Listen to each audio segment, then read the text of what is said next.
Əziz dostlar, sözümə yəqin ki, yaxın zamanlarda olacaq.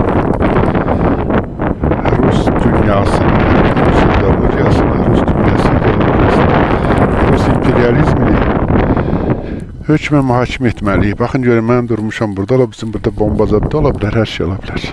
Bax, dağıdılmış kilsələr, görürsünüz kilsəni, dağıdılmış kilsəni. Mən Üzüm şəhərinin üstündəyəm. Şəhərin yuxarı hissəsinə çıxmışam. Buradan deməli Xarkovdan gəlirsən, düşürsən Üzümə, Üzümdən qalxıb gedirsən Donetsk.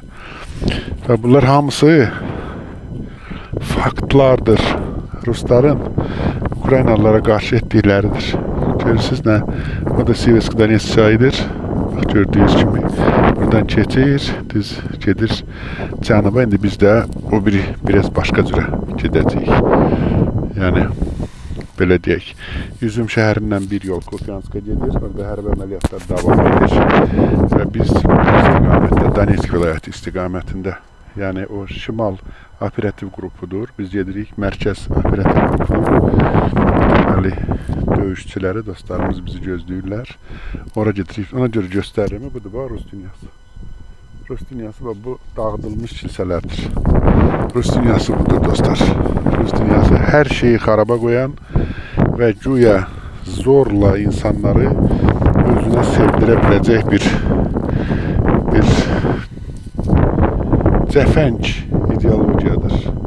Bu cəfəng ideologiya milyonlarla insanın iki tərəfdən yəqin üst-üstə təxminən elə biləm 2 milyon artıq keçib. Yəni o dinci insanlarla, çünki Ukrayna rəsmi bildirir ki 20 mindən yuxarı uşaq axtarılır Ukraynalılar tərəfindən. Hələ o 60 min, 60 neçə min dinci əhali axtarılır.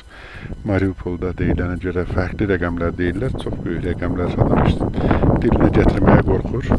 Və digər şəhərlərdə təsəvvür edirsiniz, bu da şəhərdə üst-üstə nə qədər elə məhəllələr var ki, diri yox.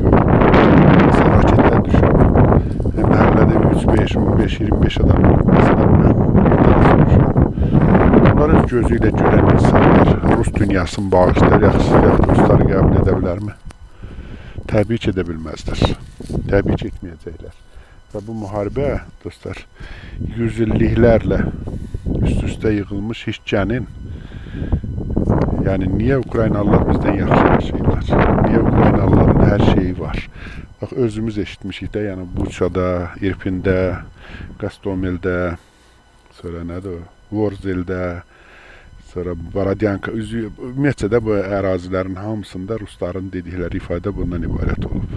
Niyə siz bizdən yaxşı yaşayırsınız? Ona görə yaxşı yaşayırsınız, işləyir də, əziyyət çəkir, zəhmət çəkir, nə bilim, yatmır, şərait düzəldir, sənin kimi vəhşi deyir ki, vursun məhcid, kilsəni dağıtsın, sonra desin ki, siz məni sevməlisiniz. Bu kilsəyə gələn insan, bu kilsəyə inanan insan, bax, xristiyanin, belə deyək də,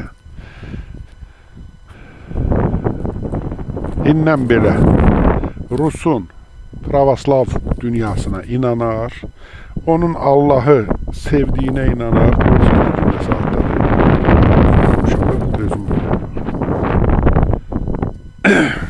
belə dostlar, ona görə müharibənin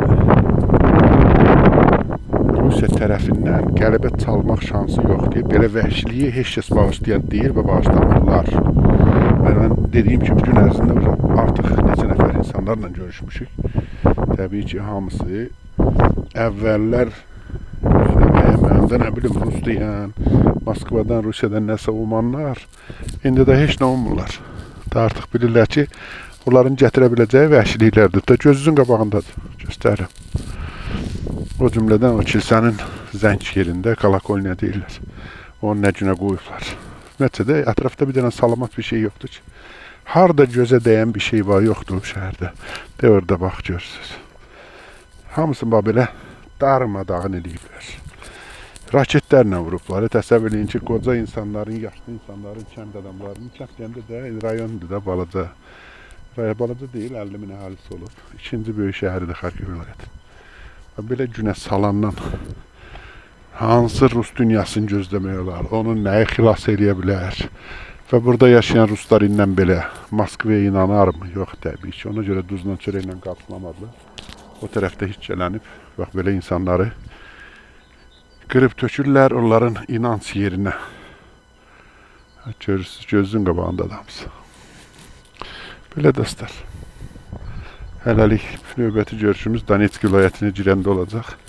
Oradan da sizə reportaj göndərəcəm.